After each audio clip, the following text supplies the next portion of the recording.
Halo semuanya, langsung aja ya, di bahasan kita kali ini kita bakal bedah tuntas sebuah artikel opini yang lagi lumayan rame banget nih, tulisan Sulung Nov. Artikel ini ngebahas pusaran angin puyuh politik di seputar satu nama yang pastinya udah nggak asing lagi buat kita semua, Teddy Indrawijaya. Kita bakal kupas gimana rentetan peristiwa yang kelihatannya sepele, tiba-tiba bisa meledak jadi krisis skala nasional. Seru banget kan?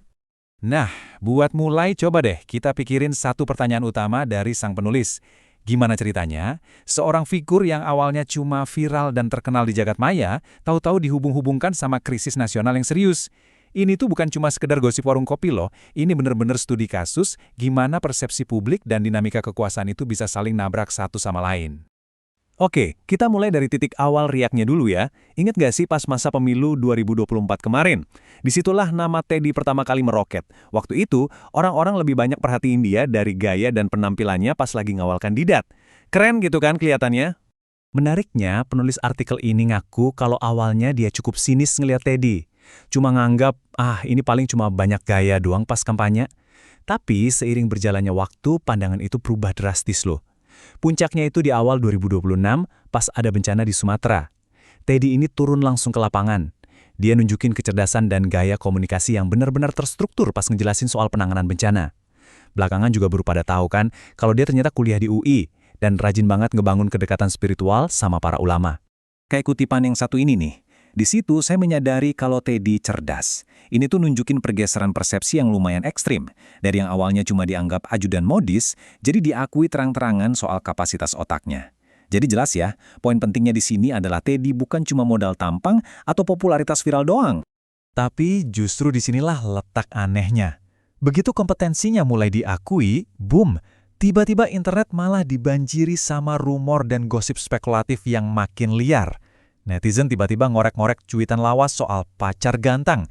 Terus ada video-video viral yang dilabeli Kemayu.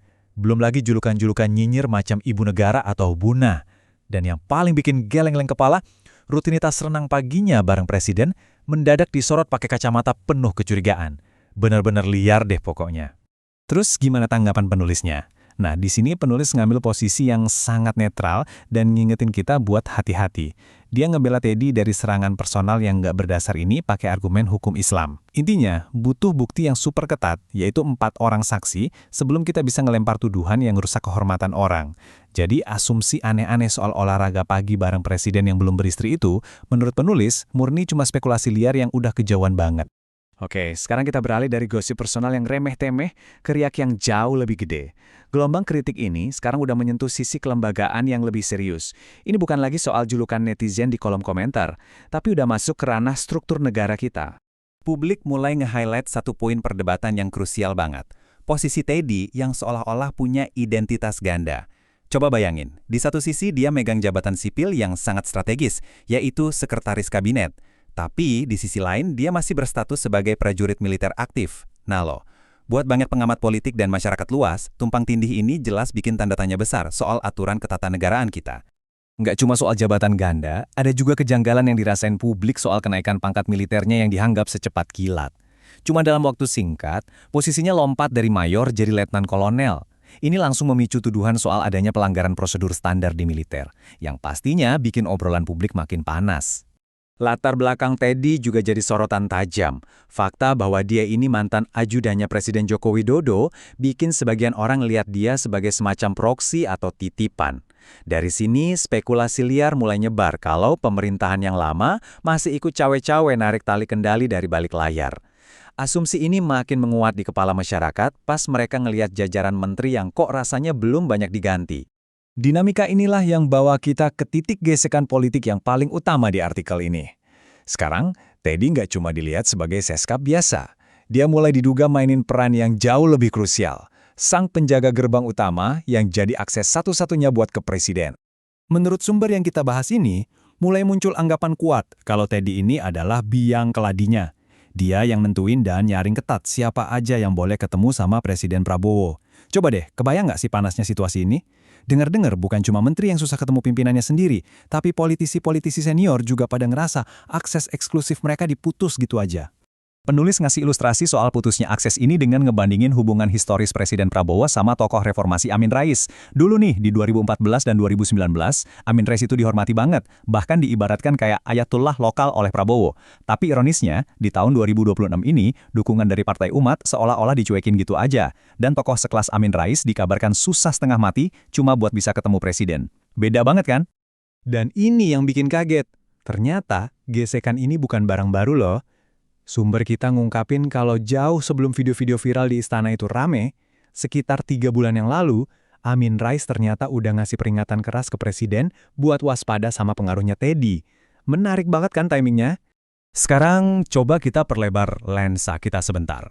Penulis artikel ini pinter banget ngehubungin intrik-intrik di dalam istana ini sama kecemasan nasional yang skalanya masif.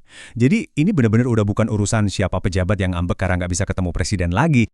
Biar kita kebayang seberapa besar efeknya, kita harus nengok ke indikator ekonomi makro. Nilai tukar dolar Amerika Serikat sekarang udah ngelewatin angka psikologis yang ngeri banget, tembus di atas Rp17.000. Ini bukan cuma deretan angka di berita TV loh, ini ngaruh langsung ke harga beras, minyak, dan kebutuhan pokok kita sehari-hari yang makin melambung. Belum lagi angka dolar tadi diperparah sama bayang-bayang utang negara kita yang udah mau nyentuh angka fantastis, 10.000 triliun rupiah. Iya, 10.000 triliun. Ditambah lagi sama indeks saham gabungan yang lagi merosot terus. Tekanan finansial seberat ini jelas bikin pusing semua orang, dari rakyat kecil sampai pengusaha gede. Karena himpitan ekonomi yang gila-gilaan ini, plus anggapan masyarakat soal anggaran negara yang boros dan nggak efisien, penulis mencatat satu fenomena yang bahaya banget.